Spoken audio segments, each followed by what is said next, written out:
तो आज हम बात करेंगे रिसेंटली ही रिलीज़ हुई फिल्म द बूगीमैन के बारे में। और इस फिल्म की कहानी एकदम सिंपल और अच्छी है, तो आप इस वीडियो को एंड तक ज़रूर देखना और मेरी लास्ट वीडियो को देखना ना भूलना। लिंक आपको डिस्क्रिप्शन में मिल जाएगा। और अगर आपको ये वीडियो अच्छी लगती है तो प्लीज़ चैनल को सब्सक्राइब करके बेल आइकन को ज़रूर दबा देना फर्दर वीडियोस की नोटिफिकेशन के लिए। और हाँ, ये फिल्म अभी काफ़ी नई है तो इमेजेस इसमें ब्लर होंगी क्योंकि अभी इसका HD प्रिंट नहीं आया है।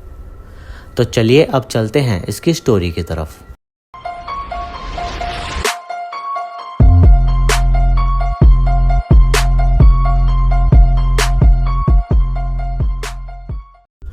तो फिल्म की शुरुआत में हम एक छोटे बच्चे को देखते हैं जो कि एक ब्लैक एंटिटी से डर रहा था और वो एंटिटी उसके रूम में घूमते हुए उस बच्चे को बुरी तरह मार देती है। उसके बाद हम सीडी नामक एक टीन लड़की को देखते हैं और वो अपनी मॉम की ड्रेस को देखकर अपनी मॉम को याद कर रही थी क्योंकि एक ट्रेजिक एक्सीडेंट के चलते उसकी मॉम इस दुनिया में नहीं रही और इससे सीडी, उसके फादर विल और उसकी छोटी बहन सॉयर ग्रीफ में रहते थे। सॉयर भी एक छोटी बच्ची थी जिसे अंधेरे से डर लगता था, इसलिए वो रूम की लाइट्स को ऑन करके सोया करती थी और साथ में उसके पास एक बैकलिट मून भी था जिससे उसे थोड़ी लाइट मिलती रहे। बिल पेशे से साइकियाट्रिस्ट थे और वो घर पर ही अपने पेशेंट्स का इलाज करते थे, लेकिन वो भी अपनी वाइफ की डेथ के बाद काफ़ी दुखी रहते थे। लेकिन वो अपना दुख वो बच्चों को नहीं दिखाते थे और उनके साथ वो खुश रहते थे।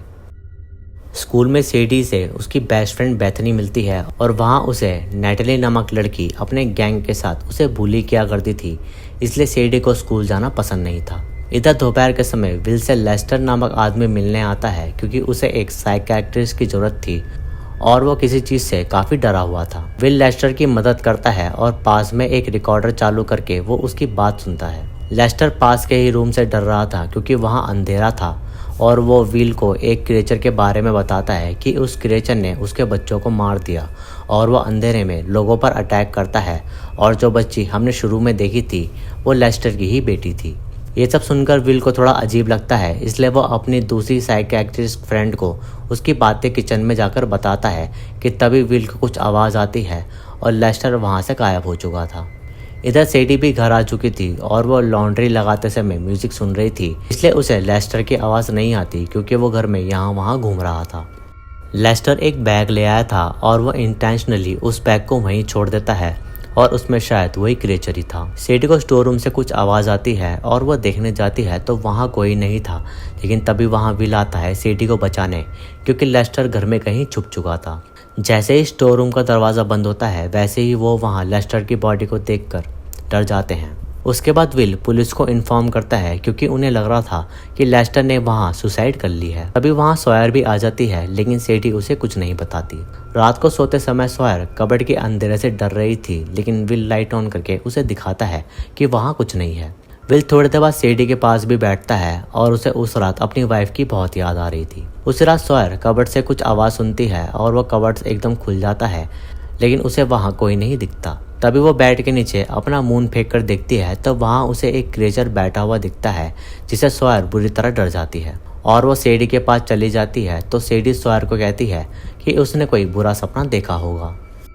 उसके बाद सेडी देखती है कि सॉयर का एक दांत टूटने को है जो उसे दर्द दे रहा था, इसलिए सेडी सॉयर का दांत धागे से बांधकर डोर में बांध देती है ताकि वो एकदम से उसका दांत निकाल सके। लेकिन सेडी के 3 बोलने से पहले ही वो डोर अपने आप बंद हो जाता है और सॉयर का दांत निकल जाता है, लेकिन सॉयर डर जाती है और उसे ये लगता है कि सेडी ने जानबूझकर डोर तेजी से बंद कर दिया। उस रात हम देखते हैं कि वो क्रिएचर सॉयर का दांत अपने पास खींच लेता है। सॉयर ने ये बात सेडी को बताई कि कोई क्रिएचर उसको रात में दिखता है, तो सेडी को लगता है कि सॉयर उस क्रिएचर को इमेजिन कर रही है, इसलिए वो सॉयर को डॉक्टर वेलर के पास ले आती है ताकि वो सॉयर को देख सके। सॉयर उन्हें यह भी बताती है कि वो क्रिएचर अंधेरे में ट्रैवल करता है और उसके बेड के नीचे रहता है। तो डॉक्टर व्हीलर और सेडी को लग रहा था कि ये डर बच्चों में रहता ही है कि उन्हें लगता है कि उनके बेड के नीचे कोई मॉन्स्टर है, इसलिए सॉयर का डर भगाने के लिए डॉक्टर वेलर रूम में अंधेरा कर देती है और उस मॉन्स्टर या क्रिएचर को इमेजिन करने को बोलती है। लेकिन सॉयर उसे इमेजिन नहीं कर रही थी और वो क्रिएचर सॉयर को वहाँ भी दिखता है, जिससे वो बुरी तरह डर जाती है और डॉक्टर वेलर और सेडी को ये प्रूफ हो जाता है कि वो क्रिएचर सॉयर की बस इमेजिनेशन है क्योंकि उन्हें वो क्रिएचर नहीं दिख रहा था। उसके बाद विल अपनी बेटियों को वहाँ लेने आता है और उन्हें अपोलोजाइज करता है कि उसे उस दिन उस आदमी को घर में नहीं रोकना चाहिए था, क्योंकि जब से लेस्टर वहाँ आया है तब से उनके साथ ऐसी चीज़ें हो रही हैं। रात को सैडी लेस्टर की फेसबुक डिटेल देखती है तो उसे वहाँ उसका घर का एड्रेस मिलता है। इधर सॉयर डर के कारण सो नहीं पा रही थी और उसे फिर से अंधेरे में कुछ आवाज़ आती है और वो चुपचाप अपने रूम से निकल जाती है ताकि वो अपने डैड के पास जा सके। दूसरी तरफ सैडी लेस्टर के बैग से एक बुक निकालती है और वहीं वो रिकॉर्डर भी पड़ा था जिसमें विल और लेस्टर की कॉन्वर्जेशन भी थी। सैडी उनकी कॉन्वर्जेशन को सुनने लगती है और लेस्टर विल को उसी क्रिएचर के बारे में बता रहा था कि वो अंधेरे में ट्रैवल करता है और उसने उसके बच्चों को मार दिया। फिर रिकॉर्डर में से एक काफ़ी डरावनी आवाज़ आती है जिससे सैडी डर जाती है।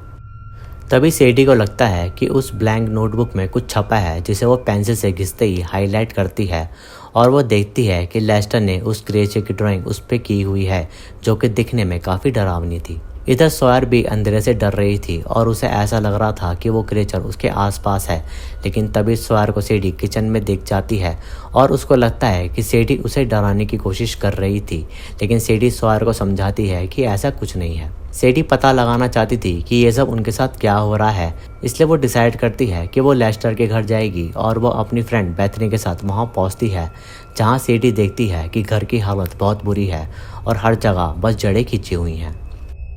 तभी वहाँ लेस्टर की वाइफ रीटा आती है तो सैडी उसे उस क्रिएचर की ड्राइंग दिखाती है, जिससे रीटा को गुस्सा आता है क्योंकि उसी क्रिएचर ने उसका परिवार बर्बाद कर दिया था और वो गुस्से में सैडी को भी वहाँ से जाने को कहती है। हम देखते हैं कि रीटा ने घर में काफ़ी ज़्यादा कैंडल जलाई हुई थी क्योंकि वो क्रिएचर फ्लेम से डरता था। उसके बाद सैडी घर आती है और अपने रूम में चली जाती है, लेकिन सॉयर सैडी का डोर बार बार पीट रही थी और तभी वो क्रिएचर सैडी पर अटैक करता है और वो उसके मुंह में कुछ डाल देता है, लेकिन ये बस सैडी का एक सपना था और उसे काफ़ी बुरी खांसी होने लगती है। फिर उसे और सॉयर को घर में कुछ आवाज़ें सुनाई देती है तो उसे लगता है कि वो डार्क एंटिटी वहीं है, लेकिन वहाँ उनके डैड थे जो कि घर खाली करना चाह रहे थे क्योंकि उन्हें अपनी बेटियों की चिंता थी, लेकिन सैडी नहीं चाहती थी कि वो घर खाली करें क्योंकि वहाँ उसकी मॉम की मेमोरीज थी। तभी सैडी वापस अपना सामान बेसमेंट में रखने जाती है तो वहाँ उसे उन बॉक्सेस में कुछ पुराना सामान मिलता है, जैसे कि एक हैंडीकैम जिसमें उसकी मॉम की मेमोरीज थी, जिसे देखकर सैडी अपनी मॉम को याद करने लगती है और वहाँ एक लाइटर भी मिलता है जिसे सैडी अपने पास रख लेती है। अगले दिन सैडी का बर्थडे था तो उसकी बेस्ट फ्रेंड बेथनी उसे सरप्राइज पार्टी देती है जिसमें वो बुली करने वाली लड़की भी थी, लेकिन वो सैडी पर दोस्ती का हाथ बढ़ाती। उसके बाद वो सब चुपके से स्मोक करती हैं और ज़बरदस्ती सैडी को भी कराती हैं और एक गश्त लेते ही सैडी को बुरी तरह खांसी होने लगती है, जिससे सब बुरी तरह डर जाते हैं और सैडी के मुंह से सॉयर का वही टूटा हुआ दांत निकलता है जो कि सैडी के सपने में उस क्रिएचर ने डाल दिया था।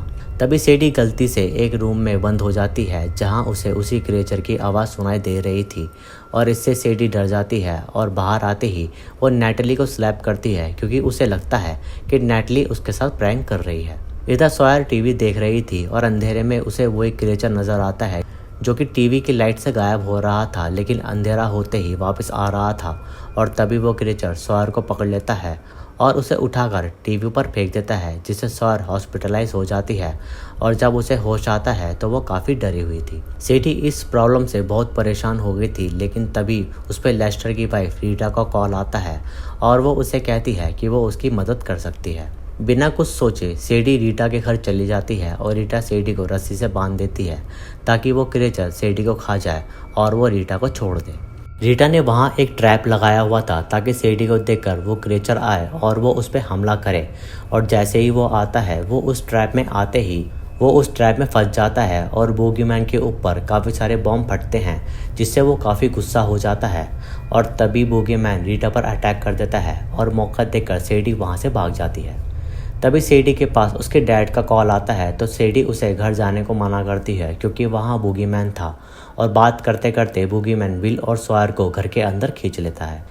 सैडी रश में घर पहुँचती है और सॉयर और विल को ढूंढती है, लेकिन उसे सॉयर तो मिल जाती है क्योंकि उसने खुद को लाइट से लिपटा हुआ था और बूगीमैन लाइट में नहीं आता। सॉयर ने खुद की प्रोटेक्शन के लिए एक स्प्रे रखा हुआ था। उनके डैड विल मिसिंग थे तो सैडी और सॉयर मिलकर उन्हें ढूंढने लगती हैं, लेकिन तभी वहाँ बूगीमैन आ जाता है और वह उन दोनों पर अटैक करता है। बूगीमैन उन्हें खाने ही वाला था, लेकिन समय रहते वहाँ विल आकर बूगीमैन पर अटैक करता है और वो दोनों बच जाती हैं। बूगीमैन बहुत गुस्से में था, लेकिन वो पास नहीं आ रहा था क्योंकि वो तीनों सॉयर की लाइट से लिपटे हुए थे। और तभी सेडी उस लाइटर को निकालती है जो कि उसे पुराने सामान में मिला था, और ये लाइटर उसकी मॉम का था। पहले तो वो लाइटर नहीं चलता, लेकिन जैसे ही वो चलता है एक बड़ी फ्लेम उसमें से निकलती है और सेडी को ये फील हो जाता है कि अब उसकी मॉम उसकी मदद कर रही है। तभी आइडिया लगा के सॉयर उस फ्लेम पर वो स्प्रे मारती है जिससे बूगीमैन जल जाता है। और बूगीमैन की यही कमज़ोरी थी कि वो आग नहीं झेल सकता। उस आग से बूगीमैन बुरी तरह जल जाता है और उसकी वजह से घर में जो जड़ें फैली हुई थी वो भी हट जाती है, जिससे हम ये समझते हैं कि बूगीमैन का साया अब वहाँ से हट चुका है। तभी आग की लपटों में पूरा घर भी आ जाता है और वो तीनों जैसे तैसे घर से बाहर आ जाते हैं, लेकिन अब उनका घर पूरी तरह जल चुका था। फिर एंड में हम देखते हैं कि विल अपना एक्सपीरियंस डॉक्टर वेलर को बताता है कि सॉयर को सच में बूगीमैन परेशान कर रहा था, लेकिन विल को इस बात की खुशी है कि उसकी बेटी सलामत है। निकलते समय सेडी को फिर से कुछ फील होता है और वह अंदर डॉक्टर वेलर को ढूंढने जाती है, लेकिन तभी उसे डोर के पीछे अंधेरा दिखता है जिससे उसे लगता है कि डोर के पीछे कोई है, लेकिन डॉक्टर वेलर सेडी के पीछे थी। और तभी सेडी डोर को बंद कर देती है और बस इतना दिखाते ही ये फिल्म यहाँ ख़त्म हो जाती है। आई होप कि आपको ये वीडियो अच्छी लगी होगी। वीडियो अच्छी लगी तो इसे लाइक करें, शेयर करें और कमेंट्स में अपना सुझाव दें। सब्सक्राइब करके बेल आइकन को ज़रूर दबाएं फर्दर वीडियोस की नोटिफिकेशन के लिए। इंस्टाग्राम पर मुझे फॉलो करें, लिंक आपको डिस्क्रिप्शन में मिल जाएगा। बाकी मैं मिलूँगा आपसे अगली वीडियो में, तब तक के लिए जय हिंद।